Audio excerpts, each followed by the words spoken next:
Ladies and gentlemen, boys and girls, children of all ages, we have another episode of Mountaineer Report here, made possible by West Virginia Sports Now, available everywhere you get your podcasts, also right here on YouTube. I am Mike Asti, and I will be joined in a matter of moments by my co-host here at WVSN, and for this show, Luke Blain, and we are going to touch on some interesting comments from the football head coach, Rich Rodriguez, about his plans for the future and kind of seeing some fruits of the recruiting labor here this past week, and some tea leaves about what's to come. Of course, it is Brawl Week, so we are recording this ahead of the Backyard Brawl, the first for Ross Hedge as head coach of the men's team, and a big game for the women's team as well. Maybe we'll touch on that. And again, we will do it all here for West Virginia Sports Now. Luke, what's going on? It's kind of a big week for Mountaineer sports in a way. As the weather gets colder, the sports world in West Virginia heats up, I guess. Oh, yeah, for sure. You're in that nice little season of overlap where you get football and basketball at the same time. Both soccer teams are still alive for WVU. Yes. I'm actually, if you see me, I told you this before we started. So for whoever's watching, if you see me look to my left, it's because I have that game between WVU and Marshall on right now in the men's Sunbelt tournament. And I think they're about to go to penalty kicks. So, but no, it's a really fun time. And of course, you get all those sports who are kind of active the whole year round as well at this time. And it's a great time to be a college sports fan if you're a fan of all around sports and not just even your main ones, just like football and basketball. So great time to be a WVU sports fan, honestly. Yeah, 100%. And when you add in what's going on professional with, the NBA, NHL in full swing, Major League Baseball coming off their World Series, but now getting into the hot stove a little bit with some drama, and then the NFL, of course, obviously nationally in college sports, you could definitely make an argument this is the best portion of the sports calendar. The other argument maybe is the spring, of course, March Madness, and then going into the summer and what's going on there. But I think this right now takes the cake. And it even involves a lot for WVU sports as well. And yeah, West Virginia Marshall, they are a rivalry on the pitch. I contend it's not a rivalry on the gridiron, but it's one on the pitch for sure.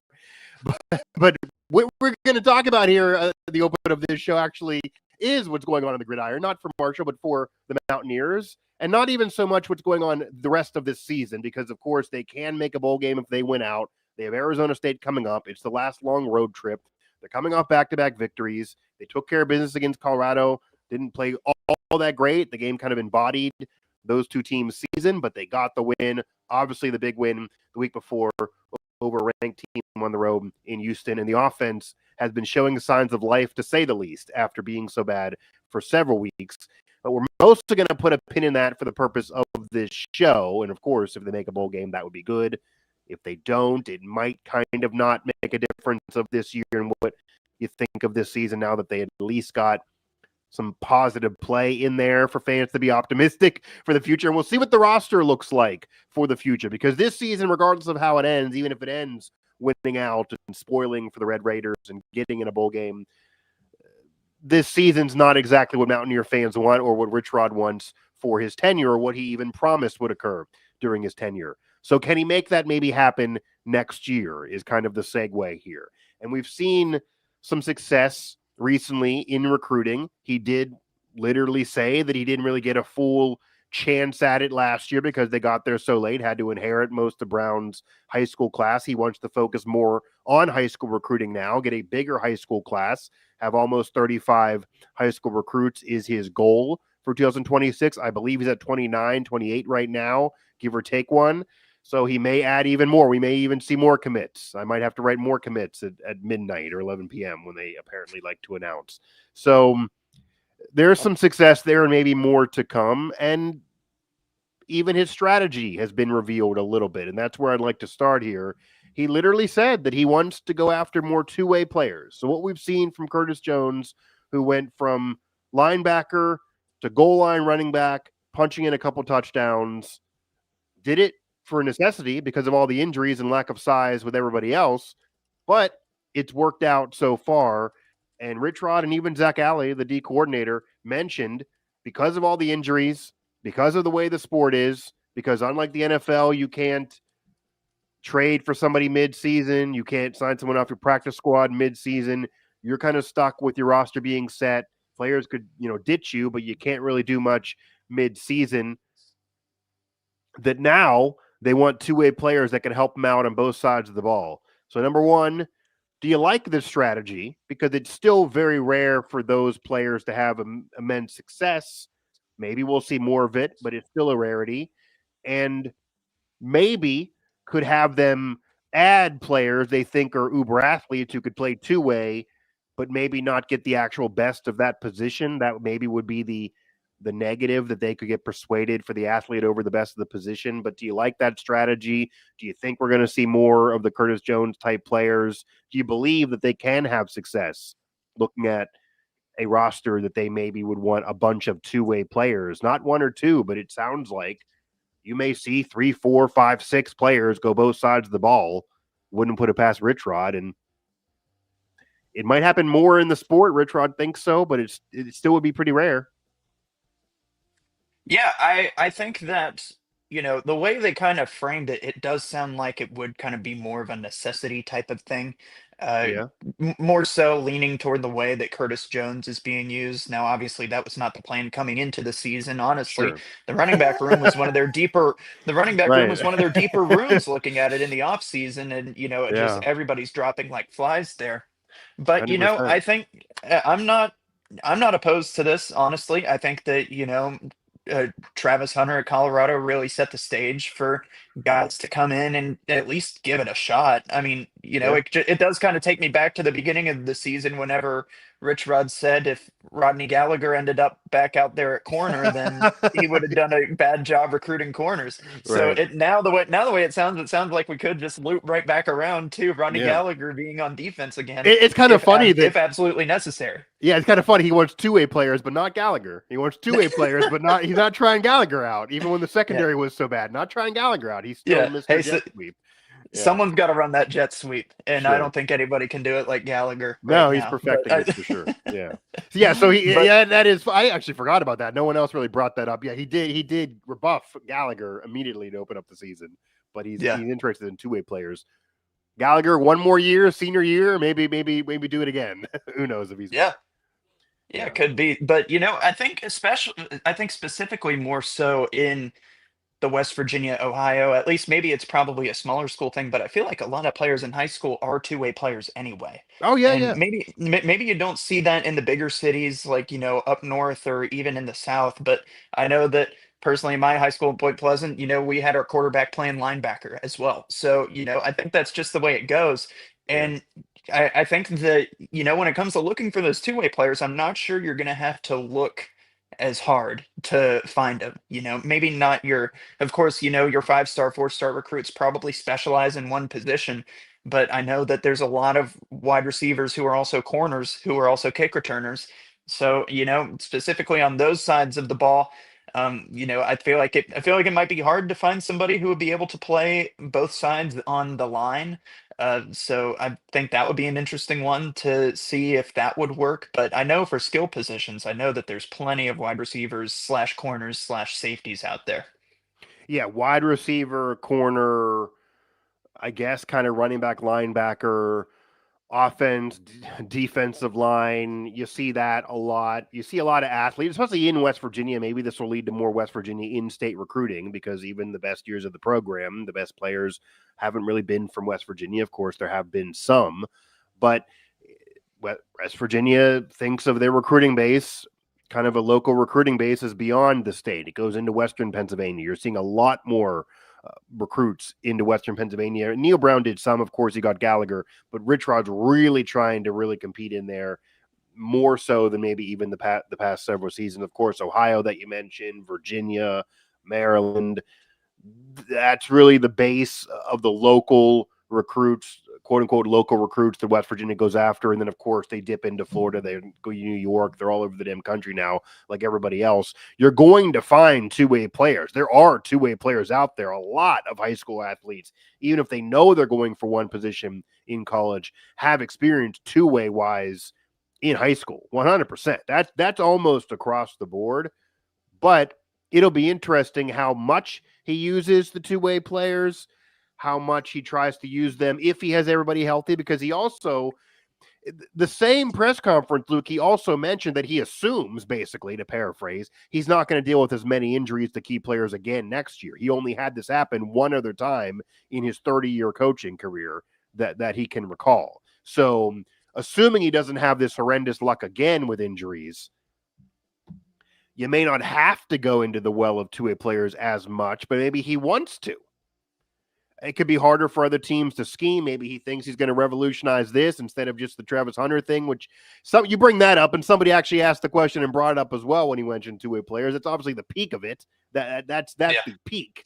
That's well beyond Curtis Jones. But still, maybe you're going to see more of it. Maybe it'll become more of a thing. Maybe he'll try to do it more. Maybe he thinks other coaches are going to do it as well. And maybe he thinks that's even an advantage that he'll have in recruiting. I mean, that maybe is the advantage he'll have in now trying to pursue Matt Sieg again, who is a Western Pennsylvania 4-star recruit, played quarterback, set some records, Fort Cherry. He's coming out. He was going to go to Penn State, loves James Franklin.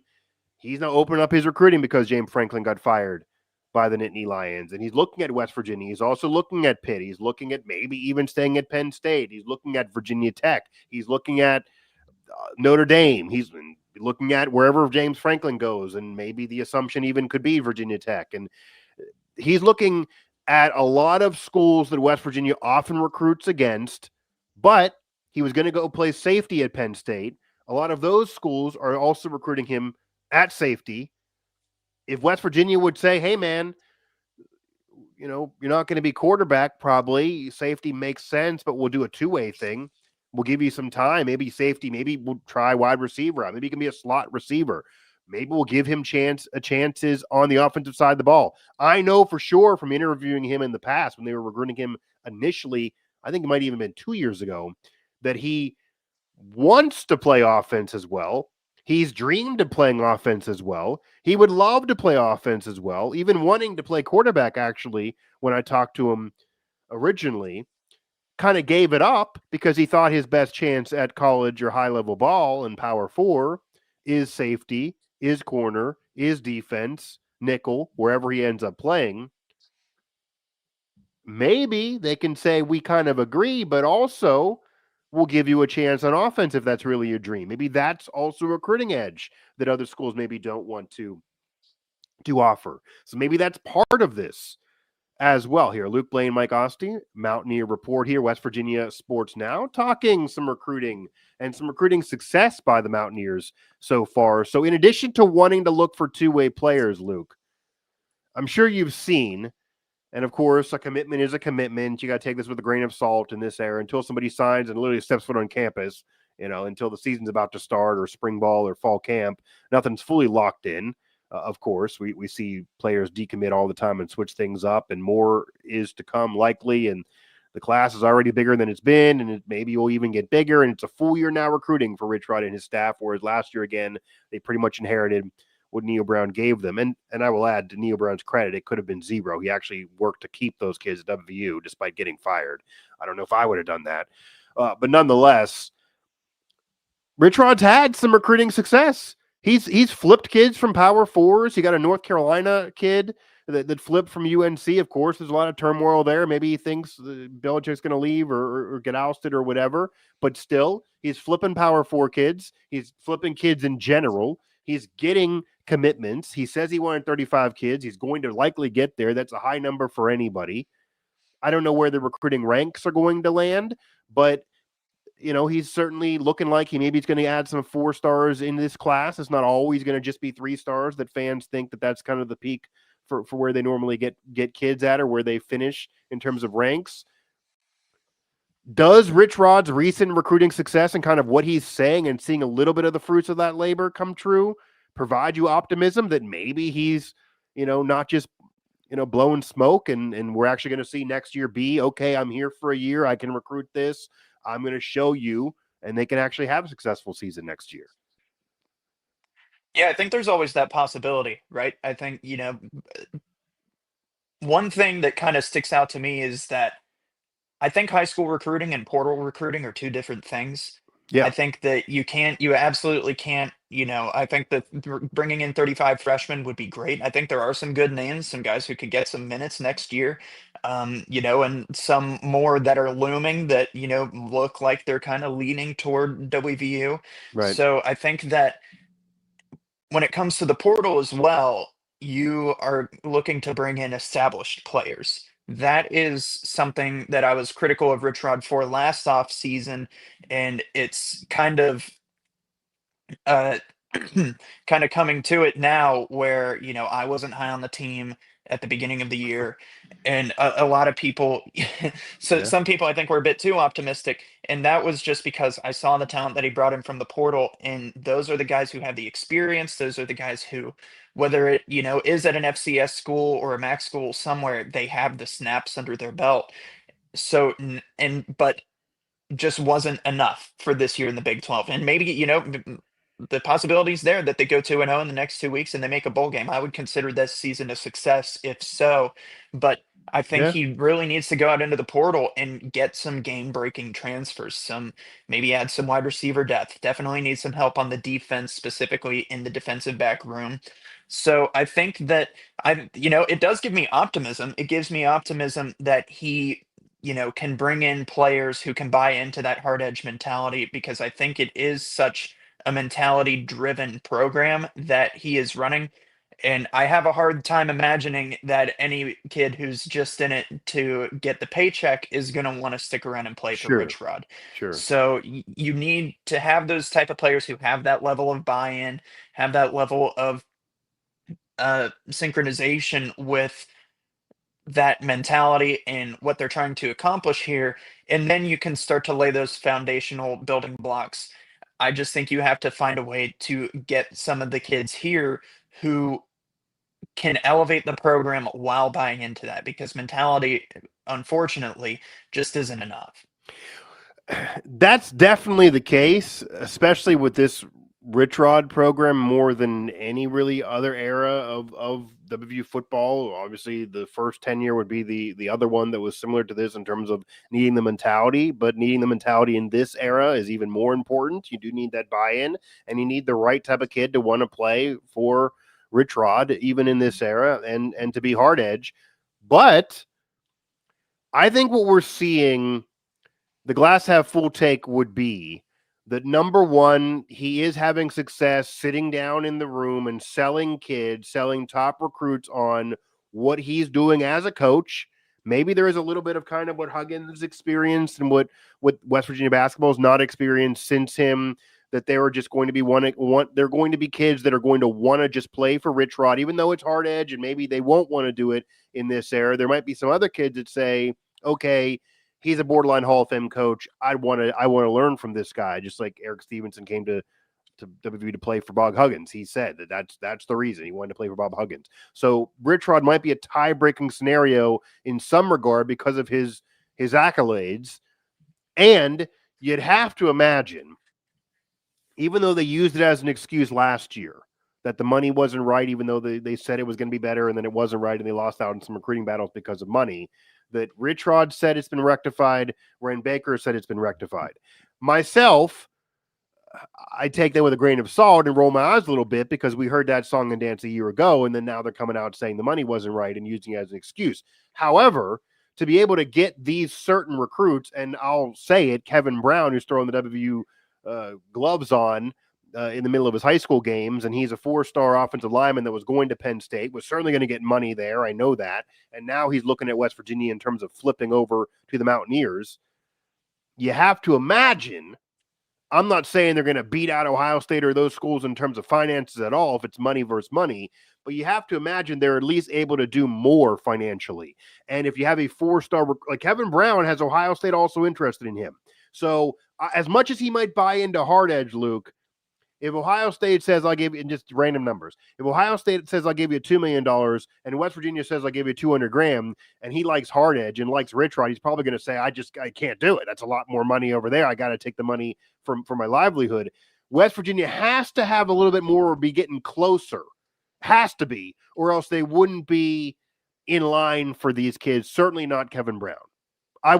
You have to imagine that. I mean, of course, we're still in the middle of a season. Any reporting that comes out right now, what's going to be in their bank next year, anyone who wants to write that article, there's no way that can be 100% factual right now. More donors are going to come in. When people wrote that last year, Rich Rod said, okay, that's the case. And then 6 months later, it says the money wasn't there and disputes all those reports. You don't really know 100% until we get further into this.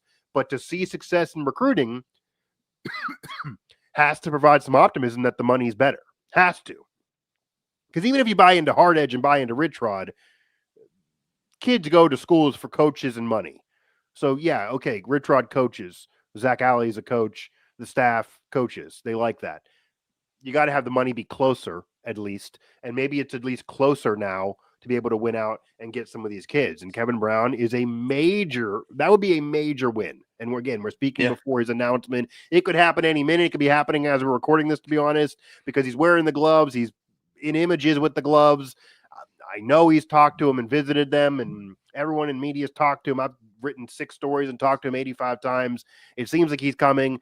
Quite frankly, Luke, I don't understand why he hasn't announced the damn thing yet. So that's the only thing. Like, I'm not sure why. He's almost teasing everybody and liking the flirtation to this point. So add him on, basically. That would be a major deal. They need to get the offensive line to be at a certain level before anything else matters for this team, really. Obviously, they need a quarterback who can elevate, and maybe that's Scotty Fox, maybe it's not, but they need an offensive line, or that's not going to work for anybody. So getting a 4-star on the O-line, a gigantic deal. And, of course, flipping Power 4 kids, a big deal. It has to be a positive for Rich Rod as a recruiter, for the staff as recruiters, and for the finances. Has to be. We'll see where the class ends. I also will add, because you brought up the transfer portal, and while everything you said is true, they do need to do better in the portal. They do need to get some playmakers. They do need to spend more in the portal to actually vie for a conference title. And we'll see if that actually ends up being the case or not throughout this year. And last year's portal class was not, it was vast. It was a lot of players, but it wasn't enough in terms of impact guys. And that includes the players that were there and then were cut, or the players that chose to leave, etc. But I also want fans to realize that the plan that Rich Rod's employing is not incredibly rare. I feel like a lot of West Virginia fans think this is just totally out of the box, rare, old school. No one else is doing this. Of course, Ohio State and those schools are trying to, they're going to spend whatever money. They're going to retain all their players that are good. They're going to bring in other players and seal them. That's Ohio State. That's those schools. West Virginia is never going to be that. But there are a lot of schools who are currently ranked in the top 25 right now, who are similar programs, who are employing what Rich Rod's employing, and that is to do well in recruiting, to do as well as possible in high school recruiting, to develop guys that are high school players, that are top-notch high school athletes, not just all kind of lower level, but get some of those 4-star plus kids, cultivate them, develop them, and then, you got to pay more. You got to spend the money to retain them, but try to retain them year after year. Don't just have it be 1 year. You're not always going to lose them, but try to be able to retain them, and then also add in portal players. It does not, in no way am I advocating for doing nothing in the portal. They need to bring in portal players, and he will. I do believe he said he'll bring in 10 to 20 and have 30, 35 in high school recruiting and try to retain the others, and it won't be as chaotic as last year. That's kind of good. You don't want to have 80 new players all in the transfer portal every single season. That's impossible to build chemistry. He said the culture wasn't even in there till half the year this season. That's because of that inconsistency and incontinuity with the roster. So you need to do well in the portal. You need to do well in high school recruiting. You need to develop the guys and keep them, and you need to marry it together. And I think his plan of trying to marry it together, even if he leans more in high school recruiting, is not as rare as fans think and not necessarily a bad one. You just can't bring in 50 transfer players every year and expect that to work. So you got to bring in some and got to have them be better in playmakers. But doing this well high school recruiting, it's not bad. If you don't retain any of them and they're good and then you lose them every year, then of course it's bad. But that could happen with transfer players anyway. So we'll see the fruits of this, and we'll also see if Kevin Brown freaking announces, because right now that would be the feather in the cap for this freaking recruiting class. Luke Blain, Mike Asti here, Mountaineer Report, West Virginia Sports Now of course, available everywhere you get your podcasts, of course, here on YouTube and throughout our network. Now, you mentioned that if they make a bowl game, that would be a successful year. So I guess last point on football before we transition to some brawl talk ahead of Ross Hodge's first Backyard Brawl. So if you are listening to this archive-wise, maybe the brawl's been played, and we'll do a show to give our thoughts on how that goes, because obviously that's a major test and the first test of this team that's kind of been hot and cold so far this year on the court, and even a big game for the women on Friday after the men play in that Backyard Brawl. But is it that Rich Rod needs to win out and make a bowl for this to be a successful year with all the injuries and the roller coaster ride? Can he go 1-1? Or maybe even if he goes 0-2 because these are two good teams, can he show you something just on being competitive against really good teams? He at least doesn't have the worst season in program history now of the modern era based on what we've seen recently. He does have a ranked win. He's had this team play well in recent weeks. They're getting better, and they have a mini win streak going. Is it just they got to make a bowl, or is there anything else that can occur this year that on the field with this roster and wanting some of these players to come back that you then can say, okay, you can pivot this into momentum for next year? Or does it have to really be beating two contenders to end 2025? Yeah, I think that maybe this is because of the way the season started out, but I think there is a certain level of success to this season for the sole fact of this team has evidently gotten better as the season's gone on. You had that little rough stretch at the beginning of Big 12 play. It's been hard for them to even keep consistency from a roster standpoint with all the injuries and who's getting snaps and playing time. But the last couple games in particular, man, I mean, they're playing winning football. It didn't look as great against Colorado, at least from the offensive side, as they did against Houston, but they made the plays necessary to win that game. And I can tell you, I think any Mountaineer fan can tell you that's more than what they were doing against teams like BYU, Kansas, all of Yeah. those teams. So Utah. I think there is a visual aspect of them getting better. It's not like Houston's a bottom feeder in the Big 12 anymore. They were a ranked opponent at the time. Colorado, maybe. But you have a chance to really move forward in the next couple weeks where you have a good, a solid team in Arizona State, and then you have Texas Tech. And I mean, if you go, I think, those two are really knock it out of the park wins if you can Right. get both of those and make a bowl game. I think that's the sign where it's clearly a success. To nobody can deny that this season will be a success based on the way it's gone, based on the way the team's improved. I think if they can at least hang in there and, I'm sure the team probably wouldn't tell you this. I know Rich Rod wouldn't tell you this, but Yeah. if they can just hang in there, I think, and play competitive games the next couple weeks, even if they lose both, I think there is a level of success to be taken away from this year. And they won some big games. They beat Pitt. They went out there and won whenever it seemed it would be easy to just kind of hang it up and just give it up. I think that looks good from a recruiting standpoint. I think that's the type Yeah. of team that recruits are going to want to play for. So I don't know. I think that, there's more levels to success for a football team than just wins and losses. I absolutely believe that. But it would be a clear indicator of this season being a success. I mean, at least from my standpoint, where I predicted them to go 5-7. If they make a bowl game, they're going to prove me wrong, and they're going to have a success, at least by my standards. Yeah. So I do, I would feel comfortable saying that there are levels of success to this team, even if that doesn't happen and they upset Arizona State and Texas Tech. It's kind of funny that if they would end this 6-6 and win out and finish with a 4-game win streak, beating the defending conference champion, beating a ranked team on the road, beating Texas Tech and all the money they spent, and maybe spoil their year. If all of that occurs, wow, that would for sure be a successful year one in general, especially with everything that has occurred this year with all the injuries and adversity that Rich Rod's had to deal with, and many other coaches would have just totally lost the team during that losing skid. So you give him credit and the staff credit for keeping this team bought in, even when they felt like they had nothing to play for. But it also would create a little bit of a what-if story, Luke. I mean, some fans would have their mind wonder that, okay, if they can beat these good teams and they can still be bowl eligible without Jaheim White and with all these injuries, if they just didn't look like such a mess for so many weeks and maybe would have won one of those games, or if they would have had Jaheim White all year, because we said he's probably not a difference of 4 wins, but maybe he's a difference of 1 win.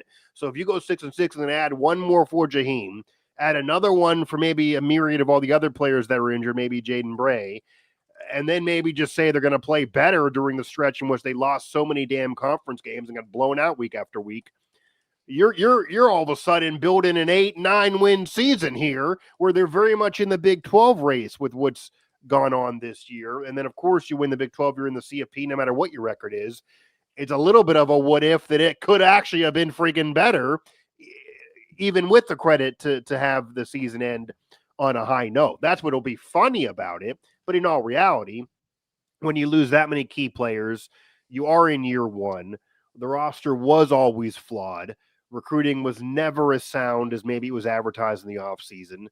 It was a hard schedule at times.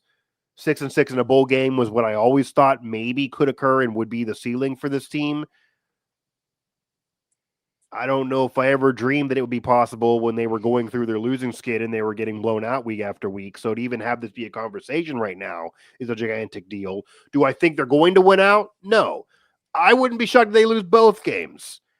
However, I do think now, looking at the season now as is, knowing the injuries, knowing they did beat Pitt, knowing they do have a big ranked win, a road ranked win, the first road ranked win since before Neil Brown under Holgerson, that, hey, if they're at least now they can't lose by 30 points, or you certainly can feel like the optimism from the last couple games or last 3 games, even if you include TCU, that washes away.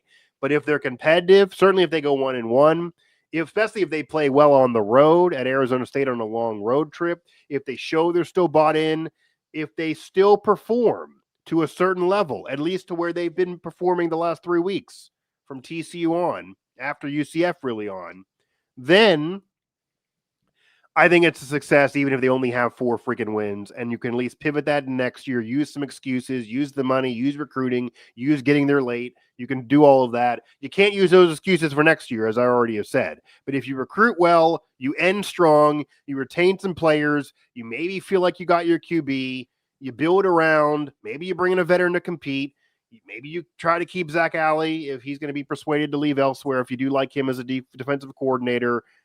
Hey, then maybe next year can be the special year that some dreamed of for this year, and year 2 is more reasonable anyway.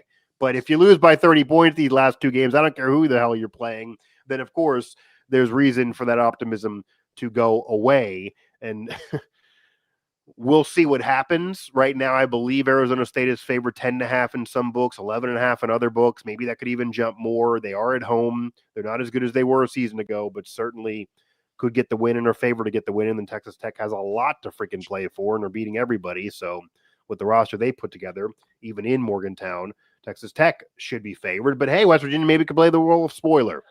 And then, hey, again, they always can have in the back of their mind that if Pitt doesn't win the ACC and loses a game or so and goes 2-3 at the end, they can say that maybe they handed them the bad loss that stopped them from getting in the CFP as an at-large. So there's something to take away. But again, the excuses for this year won't work next year, but at least the recruiting so far, I believe, is showing signs of optimism for this team moving forward. Luke Blain, Mike Asti here, Mountaineer Report, again, available everywhere you get your podcasts. We will kind of preview the Backyard Brawl now. So if you're listening after the fact, then, the game's already been played, but we are in front right now of Ross Hodge's first Backyard Brawl. So a couple things here. Number one, Luke, what do you need to see from this team to get this win over Pitt? Pitt's been hot and cold. West Virginia's been hot and cold. This is the first test for both teams. I think there's more pressure on Hodge than even on Capel, who maybe if he has a bad year could be fired. But there's a lot of pressure on Hodge in year one to get this program back in the right direction and get off this losing streak against the Panthers. Because prior to the scandal and everything that's gone on the last couple years, West Virginia had a 6-game win streak over Pitt and has the all-time mark over Pitt. Pitt's been narrowing it up because of what's been happening in Morgantown the last several seasons. Can Ross Hodge change that and get a big staple win to start off his first season in his tenure? Well, I think potentially. I really do. I've been high on this WVU team. A lot of people who I talk to know that I've been high on this WVU Yeah. team. I think the pieces are absolutely there. I think, there's opportunities here, especially if Brandon Cummings doesn't play for Pitt. John Rothstein reported that he's going to be a game time decision. That report came out about 9 hours ago earlier today. Yeah. So, you have there is an opening there at the guard position. His defensive presence is going to be missed. Who knows who they'll put in there? I haven't followed Pitt well enough to really know their lineups and rotations. So, but you have an opportunity here, and they have 5 guys on offense who can absolutely shift the momentum for this team and give them a lead in scoring. And we know that because we've seen them do it. I Yeah. think, my friend Bryce Cohen pointed out through the first 3 games that there was a different leading score in every game, counting the exhibition game. But then this 4th game came along, and then you had a 4th leading score with Brennan Lorient, and the one starter who hasn't had that sparking moment is Trayson Eaglestaff. And I think this will be the perfect opportunity for him to step up and win the hearts of WVU fans. Even though I think that there is a little bit of harshness being directed his way a little bit too early in the season, but this could be the moment for him to step in. And I will say he has been playing well in my humble opinion. I think he's, helped out on the rebounding end. He's played some, Yeah. the defense has left a little bit to be desired in instances, but he's been a good part of that first rotation. I think the forward play is where this game is really going to come down to it. How well do Harlan Obioha and Brennan Lorient handle Cameron Corhin and Papa Amadou Kante? Those are 2 really good forwards. They're the team's leading rebounders. Corhin is averaging a double-double right now, and so is Lorient. So I think that there's opportunities here for WVU to have an edge in this game, even if Brandon Cummings does play, honestly. So I think I don't think this team has fully meshed yet from a competitive standpoint. And I think that when it does, this is going to be a dangerous WVU basketball team. And it's going to carry over into Big 12 play. I think tomorrow would be a beautiful time to get a first glimpse of that, what this WVU team could be, especially come later in the Big 12 season. Of course, Big 12 play, conference play matters more. It just does. It just does. Yep. And conference play will even matter more to Pitt. ACC play is going to matter more to Pitt than this rivalry game. It's an out-of-conference game. But when you're a WVU fan, the Pitt game matters more than any other, separate from really what is a benefit to you and your program, just ask Rich Rod. And Ross Hodge is going to now learn that. And even though last year's team got better and almost got in the tournament, losing the brawl the way they lost it stuck into fans all year long. And they're still not over it. And they don't like this losing skid. And even though there's excuses because of the Eiler year and the drama and the end of Huggins and DeVries and then him leaving, etc., this game's the beginning of the season. So if you keep having new coaches and new eras and new systems and new rosters, there's time that's needed to gel. It makes sense. Last year, that was the excuse. We didn't gel yet. It was game 3 at the time. We're going to get better. And they did. But you go ahead and lose the brawl and you get blown out in the brawl. Ross Hodge is not fair to him. It's even when I asked him at the opening, at his intro presser, his opening presser. This isn't fair to you, but the program has pride and has 31 tournament appearances, which is up there top 20 all time. You can't just never get in the tournament and just keep saying it's next year, it's next year, it's next year. And we're trusting the climb in a way for this basketball program. There's pressure on him to just get in now, or at least flirt with getting in and contend right away. And it can happen. Maybe you could even argue it's easier to happen for a basketball team in this era than on the football side. And yes, it's early. And yes, they really haven't gelled yet. And yes, they're hot and cold. And yes, Eagle staff's not clicked yet at all. And he's brought there to shoot, and he had 1 point in a game, and he's not really been shooting with efficiency yet. And forget the defense, but he got to shoot, and he's not shooting with enough of a clip. But they have depth. They have depth in scoring. They have more of it than last year's team. They're better defensively maybe at points than last year's team in terms of everybody being able to play defense. They have more size than last year's team. And yeah, Pitt's banged up and not much better. There's reason to believe at home in Morgantown that West Virginia should win this game, can win this game, and there's pressure to win this game and get off the snide and stop this bleeding in the Backyard Brawl. And you can't put this game anywhere else in the schedule. We already got comments on the site. I've seen multiple comments on the site, and actually thank you to a couple fans who are trying to tell people who are commenting this. You can't schedule the Brawl in basketball in February. People keep saying, well, just schedule it later because you got all these new coaches. You can't. This is it. Like, you out of conferences beginning of the year when the calendar turns and you pop the champagne for the next year. That's conference play. You can't all of a sudden. This isn't even football where you can choose to go out of it and do weird schedules. No, you're stuck. It got to be early in the season. And with all these out of conference tournaments that the Mountaineers like to play, which helps up their metrics, and everyone does them, you got to play the Brawl in November pretty much every year. It's going to be when it is. So you can't always just get blown out and say, well, hell, we didn't gel. I mean, that's not going to work anymore. You got to, at minimum, got to compete. It would be a gigantic win on the road for Pitt, but it would be also a really, really big deal for West Virginia for what's happened and for this era and for Ross Hodge and for the fans and to do it at home and all of that. And that could really propel them forward. But we've also seen teams lose the Brawl, Luke. And as much as you're high on the team, and I think this team should contend and how deep they are, losing the Brawl or certainly not competing in the Brawl could kind of stick into you for a while and then cause you to get into a rut. And that could be a death nail for this team that shouldn't need to be there this early in the season. So with all of that said, they can win. Maybe they're favored to win. Maybe they should win when you look at this season. How much pressure is on this game for you?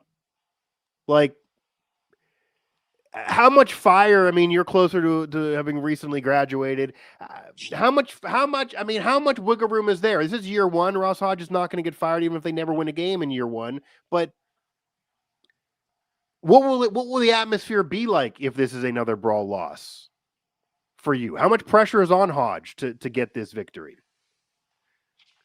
Well, I think I I like to consider myself pretty reasonable, Right. and I Yeah. so I like to The think question of it, might not be reasonable. I admit this might not be a but reasonable question because it is no, only no, game four I of think the for season. sure.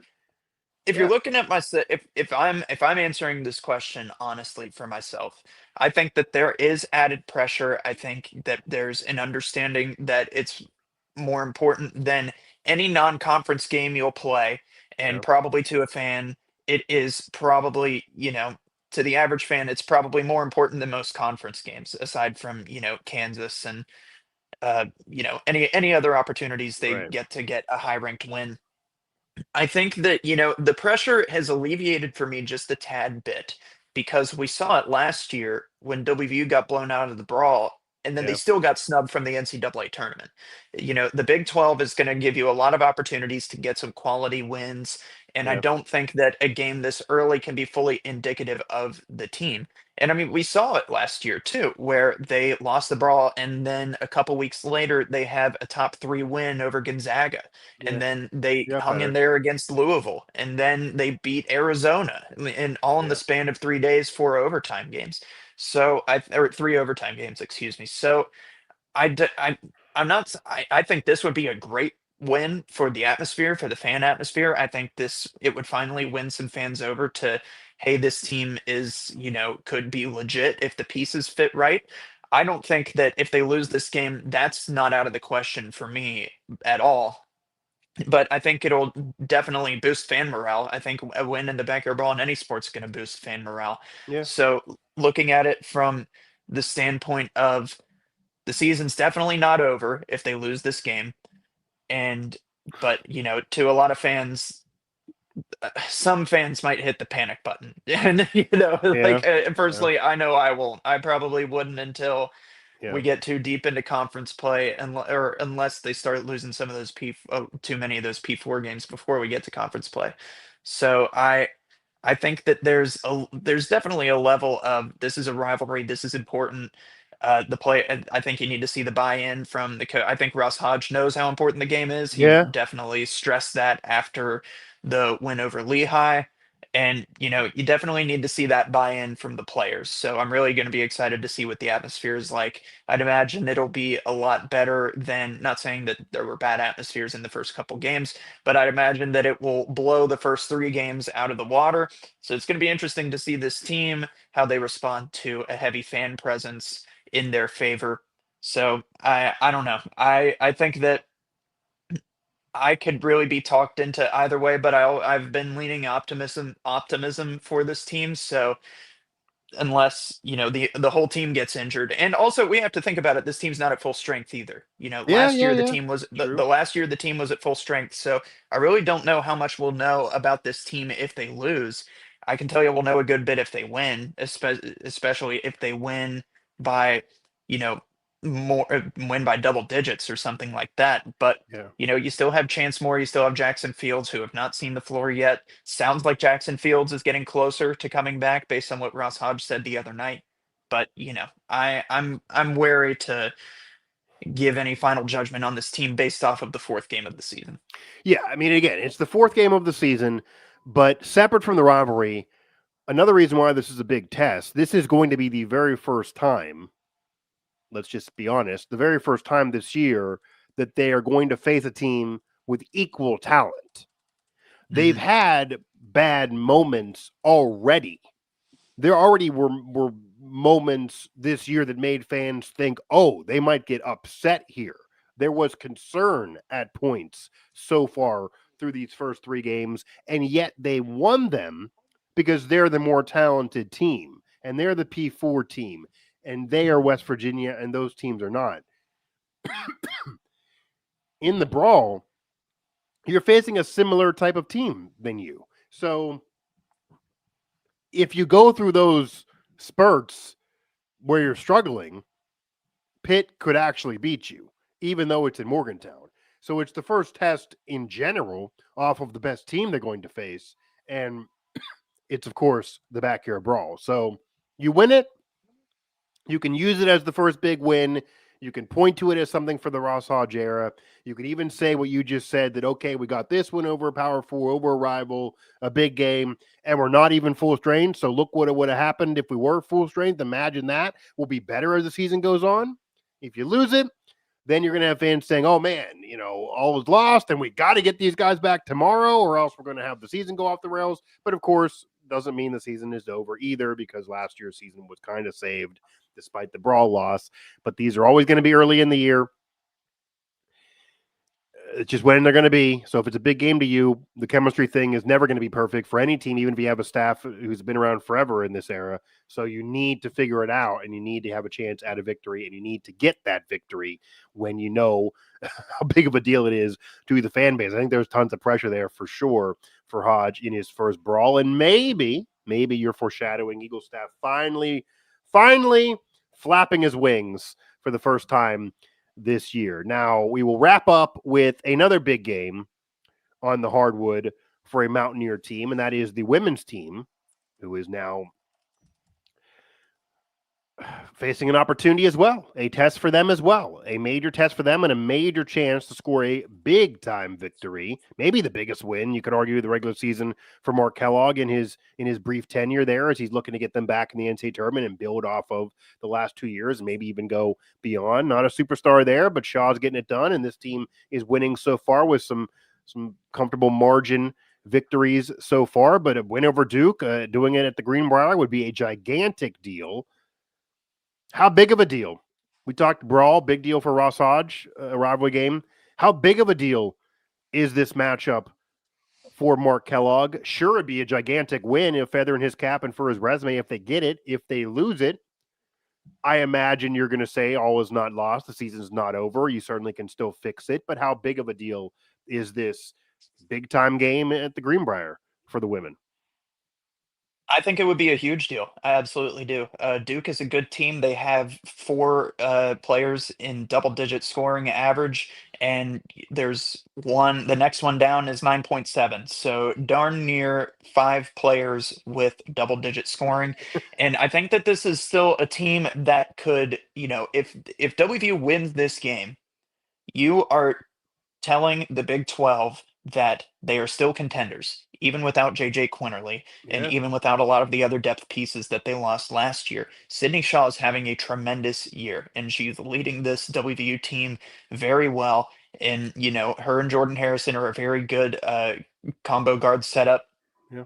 And I think a big reason for me why it still screams Big 12 contender potential is because Duke had had a narrow loss on November 3rd to Baylor, 58-52, and that's kind of what dropped them out of the top 10 like they started the season as. Because I mean, this women's basketball team has something to prove. They never dropped down to the top 25 last year, and they got a few votes to start this year.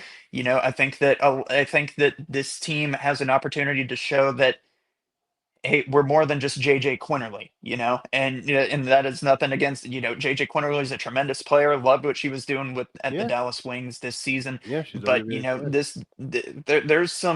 there's some talent on this WVU team. They're not as tall as they were last year, and they've always been one of the shorter teams in the Big 12, specifically under Kellogg. So we're gonna have to see how that plays out. I know at least Duke last season had a pretty tall team.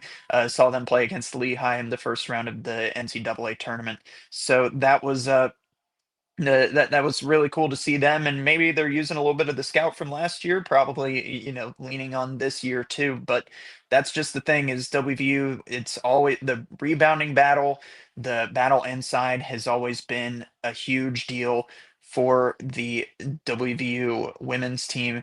So just looking down the line, I actually wanted to check out the rebounding stats. They're out rebounding their opponents by 10 so far this year, but none of those teams that they've played so far could lift a finger to Duke. So we're just going to Yeah. have to see how this one plays out. I mean, just looking down the line, Sydney Shaw averaging 16 a game. Oh, WVU has five players in double digits scoring with Sydney Shaw, Jordan Harrison, Kiera Wheeler, Gia Cook, You could and argue it's Riley just more McCluskey. diversified scoring than the last couple of years, where Absolutely. they don't have to Yeah. rely on just one player, even though they don't have one player to carry them if everyone's off, like they did have with Yeah. Quinterly. But maybe there's a positive there that they have a maturation process with everybody else, and Shaw steps up and elevates herself. If you remember, I'm sure you do, a couple years ago, nobody ever thought JJ Quinterly would become one of the greatest women's basketball players of all time, if not women athletes in Mountaineer athletics history. She was a role player kind of, and Yeah. nobody thought she would do what she did the last couple of years, and she did, and she's in WNBA because of it. So maybe Shaw could do the same. Maybe we're not giving her enough credit, but maybe there's more depth for, not like the men. Maybe there's more depth in scoring. Maybe there's not a Javon Small for the men, but there's depth that anybody can do it on a given night. Maybe that's the case Yeah. for the women that wasn't there last year. I absolutely agree, specifically from the case of Shaw, too. I mean, Shaw's Yeah. shooting over 50% from three-point range so far this year. She's 11 of 19. She's really stepped up into that role. And, obviously, everybody all eyes on JJ Quinterly all of last year. So Yeah. I think what I've been looking forward to seeing is, do you have different players stepping up and stepping up in those moments? And so far they have. I mean, five double-digit scores is very, very good. So that's Yeah. always yeah. I mean, you're going to win a lot of games if you have five double-digit scores. So maybe they don't have that inside presence. Maybe they don't have one of those big time rebounders down low who can hang in there with an Audie Crooks or something like that in the Big 12. But maybe you don't have to worry about rebounding if you hit shots. So I think that I would Yeah. say going to have to look for a lot of scoring, and we know that these Mark Kellogg led teams always have a good defensive presence out there. It's hard for me not to imagine that this game is going to go in a similar fashion to how the NCAA tournament losses have been against Iowa with Caitlin Clark, and then even against North Carolina. And those are obviously elite teams and the best teams they faced in each of those individual years, where they were competitive for a while. They showed they belonged for a while. and then they eventually lost to a better team and had that team pull away at the end. It feels like that's going to be similar here. That's my prediction. That it's going to be similar here. The Duke will eventually pull away. They are the better team. Everything West Virginia can do, they can do, and they can also do it better, is kind of the evaluation, simply put. It doesn't mean the year's over for West Virginia women, and it does not mean that they can't still be a ranked team eventually, maybe contend in the Big 12, maybe somehow win a Big 12 title, certainly make the tournament, maybe even do it with a better seed than the last couple of years, and they even have a better overall team, regardless of record, than the last several years without a true superstar, and maybe a better group. But it's hard for me to imagine they'd get this win. Obviously, if they get the win, it's a major resume booster. It could really help them get a better seed and could show the sky's the limit, not only for the season, but for the program. So I guess what I then will pivot as we end the show, Luke. If West Virginia does not win the game, and even if they lose the game in a way that shows that clearly they're not yet in the class of Duke, and Duke wins the game comfortably, what does that then tell you about this team, this 2025-2026 group for the WVU women? Does it expose them? Is that a proper term here? What does it show you about their ceiling? People then would probably argue that Sweet 16 bar that Kellogg says they got to get over, the program's not been there since 92, just getting in the tournament's not good enough anymore. That might be an argument that is the ceiling for this program. Would that expose all of that and say all of that, or would that be reading too much into a regular season game? I think it really does come down to the rebounding battle. I think that, that's where WVU struggled a lot in years past. And I think just overall being shorter than other teams has been the main issue. And that's been what's held them back in the past couple years, particularly in the postseason. So I think, there is some height. I see a couple 6'4" players on Duke, some 6'3", 6'2", some height at the guards. That's going to have to be something that you watch and see how they respond to, because that has been the issue in the past couple years, whether it's the Big 12, the Big 12 tournament, NCAA tournament. Right. That's been the point of contention there, because, it's especially, I mean, not even just on rebounding, on offense. If you can't get going in the half court offense, you're going to lose, and you can turn them over in transition. You can, get the layups off of fast breaks all you want, but you're going to have to be able to score in the half court. You're going to have to be able to stop people in the half court. So I think that there's some relative things. I would also just kind of lean to where what I said for the men's team as well is it's early. And I think that, It is. the women's team is obviously playing some more complete games early in the season. They're just blowing teams out of the water early on, as they have in the past couple years under Mark Kellogg. So I think there's still, you have to see how they respond to that adversity, because you didn't really get that last year for the women's team until well into November during their Feast Week tournament, the Gulf Coast Invitational, whenever they played against Texas, who was a top 10 team. And I mean, shoot, they took them right down to the wire. So that was the quality loss, as a lot of people would call it if it were in football. So I think I think the main takeaway either way will be it's early. So it's really hard to tell what this team could fully potentially be. But I am always going to be interested to see how they handle just the size of their opponent and, the rebounding battle as well. Rebounding is always something to discuss for both the men and the women, and seemingly always something that holds both those two teams back. We will see if that gets corrected, at least for the women, in a big-time matchup. Absolutely would be the biggest win in the regular season for Mark Kellogg. Maybe the biggest win in general for Mark Kellogg as WVU's head coach. Maybe even the biggest regular season win for the women in program history for a while, or maybe in general. I mean, those conversations would occur if they would get a victory like this over this kind of program.